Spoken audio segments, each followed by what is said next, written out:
On est quand même satisfait parce que, faut le dire à tout le monde, le Nigeria est une grande équipe, une très grande équipe de l'Afrique et aussi au niveau mondial parce que c'est plusieurs participations en Coupe du Monde, c'est plusieurs titres de champion d'Afrique. Donc aujourd'hui, oui, déçu pour les joueuses du résultat, mais content du contenu parce qu'on a rivalisé pendant presque tout le match avec une grande équipe.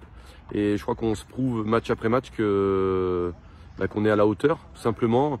Je suis un petit peu déçu forcément de la sortie prématurée de Neria. On n'a pas pris de risque parce qu'il y avait une petite tension. Donc voilà, on est en match de préparation quand même. Donc on s'est passé notre capitaine pendant 1 heure. Et malgré ce petit flottement qui a occasionné le premier but, on a été présent, on a encaissé le deuxième but. Et on avait dit à la mi-temps, on a envie de remonter des scores, parce qu'on a envie aussi de travailler cette capacité mentale, parce qu'on a toujours gagné les matchs où on a ouvert le score, et on a tout le temps perdu les matchs où on a encaissé les buts. Donc on avait vraiment envie de voir cette force, et je crois qu'on l'a vu en deuxième mi-temps. On n'a rien lâché, le but nous a un petit peu galvanisé, et après c'était comme un match de boxe à la fin. Et voilà, on aurait voulu mettre le petit coup final pour aller chercher ce résultat qui aurait été vraiment mérité pour les filles. Être satisfait dans une défaite, comment vous l'expliquez? On n'est pas satisfait du résultat, mais dans ce qu'on travaille, on le fait de mieux en mieux.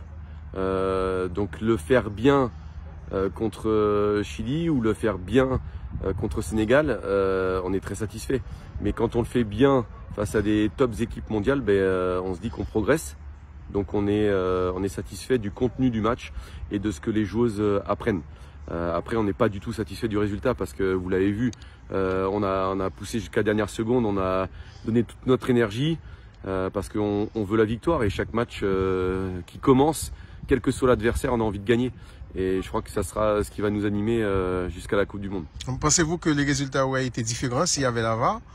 Oui, certainement. Je pense qu'il y a un deuxième carton jaune pour leur milieu de terrain. Donc déjà, ça fait 11 contre 10. Il y a un ballon qui est, je pense, rentré. Voilà, on a un but qui peut être marqué où il y a un signalé hors jeu. Mais voilà, est-ce qu'on s'attarde à ça aujourd'hui ou au contenu? Non, au contenu. Je sais que beaucoup vont dire que c'est une défaite. Mais effectivement, on peut se dire que s'il y a la VAR, c'est peut-être 2-2. Et peut-être même 3-2 pour nous. Donc voilà, c'était un match amical, dans des conditions de match amical où on n'a pas toute la technologie, mais on continue de travailler, et ça c'est le plus important, parce qu'on voit que le travail, il paye. Il y a l'autre match qui arrive lundi, vous allez le préparer comment? Je crois qu'on le prépare pour le gagner. Forcément, on a eu un petit peu de fatigue sur ce premier match, donc on va bien évaluer avec les joueuses celles qui ont beaucoup de fatigue, celles qu'on a un petit peu moins, mais l'idée n'est pas de dire on fait tourner l'équipe. L'idée est de dire qui a fait de bons entraînements pour rentrer dans l'équipe. Est-ce qu'il y en a des joueuses qui sont un petit peu fatiguées, qu'il faut reposer, et on met la meilleure équipe possible pour gagner ce deuxième match. Est-ce qu'on peut dire que vous êtes un coach qui est très lent au changement dans le match? On peut dire ça, non? Non, on avait envie de jouer avec l'équipe titulaire le plus longtemps possible. C'était le projet du match d'aujourd'hui, parce qu'on savait qu'on avait 2 matchs et qu'on a un effectif à gérer. Et plus on était avancé dans le match, plus on était bien collectivement, mieux on défendait, mieux on gérait les options offensives. Donc je crois que les joueuses méritent tout simplement de rester sur le terrain. Donc c'est plus comme ça qu'on le voit, c'est que tant que je suis performant et que je suis au niveau, je reste sur le terrain. Si je suis plus performant, une remplaçante va faire mieux que moi. Donc voilà, c'était l'objectif d'aujourd'hui, jouer le plus longtemps possible avec le 11 titulaire. Et concernant Neria, vous me dites que c'est par précaution que vous l'avez fait sortir, c'est ça? Oui, c'est ça, on a eu un petit choc qui a occasionné une tension sur son ischio-jambier. Donc bon, il n'y a pas de risque à prendre, il n'y a pas d'alerte à avoir non plus.